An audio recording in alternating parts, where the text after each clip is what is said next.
Radio Otvoreni. Kontakt! Na putu ka istini. Odopri se! Odopri se!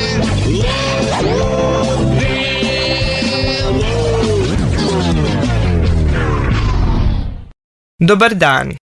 Oktobar, novembar, decembar i januar meseci su u godini kada najveći broj Srba proslavlja svoju slavu. Međutim, zbog pandemije koja je zahvatila ceo svet, tradicionalna proslava i okupljanje izostaje već drugu godinu zaredom. Šta slava simbolizuje srpskom narodu, za Radio Kontakt Plus objašnjava istoričar Miloš Damjanović. Slava je u suštini jedan tipičan, karakterističan, prepoznatljiv, specifičan običaj, odnosno jedna ritualna praksa u srpskom narodu, dakle kod Srba, i vezuje se isključivo za srpski narod, iako će neko navesti primjeri savremenih Makedonaca koji takođe proslavljaju slavu. Prema njegovim rečima, tradicionalno najbitniji običaji koje treba da se ispoštuju na dan krsne slave su sečenje slavskog kolača u hramu i paljenje sveće i kandila u porodičnom domu gde se proslavlja svetitelj. Ona u suštini ne bi trebalo da prelazi granice porodičnih okvira, dakle uže i eventualno šire rodbine, najbližih prijatelja, kumova ili slično. Tako da sastavni deo, naravno i obavezni deo proslave slave jeste i paljenje, dakle sveće naravno u čast svetitelja koji se proslavlja, odnosno kandila unutar kuće, porodičnog doma. Svakako je poželjno da porodica koja proslavlja određenog svetitelja u svom domu posjeduje i ikonu svog svetitelja i slično. On dodaje i da se slava nasleđuje sa generacije na generaciju, dakle sa oca na sina, i da ženska deca po nekom ustaljenom običaju uglavnom kada se udaju proslavljaju slavu svog supružnika. Pojašnjava da pored porodične krsne slave postoje i one koje su vezane za ustanove ili profesije, pa je tako školska slava Sveti Sava, a lekarska Sveti Vrači, Kozma i Damjan. Postoje i crkvene i manastirske slave koje proslavljaju svetitelja kome je namenjena zadužbina, kao i seoske slave koje se nazivaju još i zavetinama. Postoje oni čuveni crkveni sabori, odnosno vašari, panađurišta, tako su se i ranije zvala, koja imaju konkretno vezu sa tim crkvenim ili manastirskim svetiteljom, odnosno svetiteljskom slavom, tako da i bratstva i sestrinstva manastirska imaju svoje slave.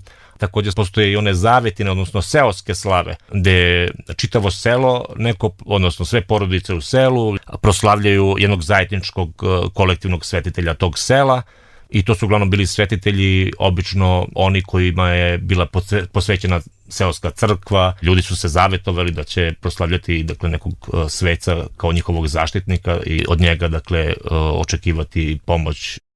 Damjanović ukazuje i da se slava danas drugačije slavi u odnosu na ranija vremena, a da je to uslovljeno određenim okolnostima koje su okruživale različite generacije, pa se tako recimo u vreme okupacije slava proslavljala uz ograničenja. Međutim, za njega je i današnji način obeležavanja slave neodgovarajući.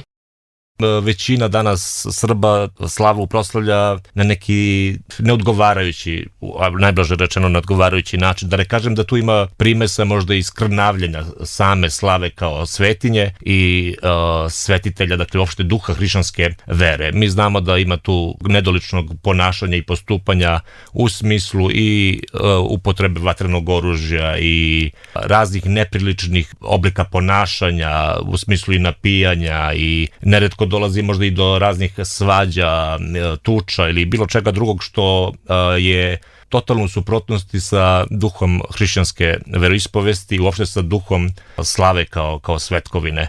Naši sugrađani sa kojima smo razgovarali poštovaće tradiciju slave i običaje koji je simbolizuju, ali će zbog epidemijske situacije kod većine broj gostiju biti skromniji. Kao i moj deda, otac i ja, isto ne menjamo ništa. Mesi se slavski kolač, pali se sveća, kuva se pšenica, ide se u crkvu i tako imat ćemo malo goste, ne smijemo baš mnogo da zovemo jer ne daju i ne dozvoljavaju nego moramo malo uže i tako, ali nećemo ništa promeniti. Idem na slavuku, idem kod sestre, nego šta?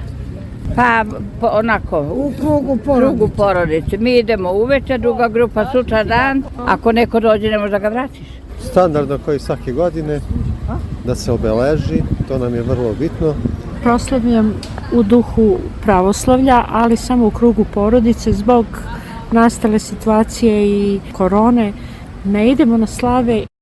Slava kao nematerijalno kulturno nasleđe Srbije prepoznata je od strane UNESCO, Organizacije Ujedinjenih nacija za obrazovanje, nauku i kulturu, i od 2014. godine upisana je u njihov registar nematerijalnog kulturnog nasleđa.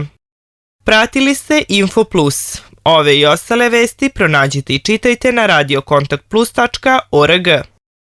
Kontakt Plus. Radio kojem se veruje.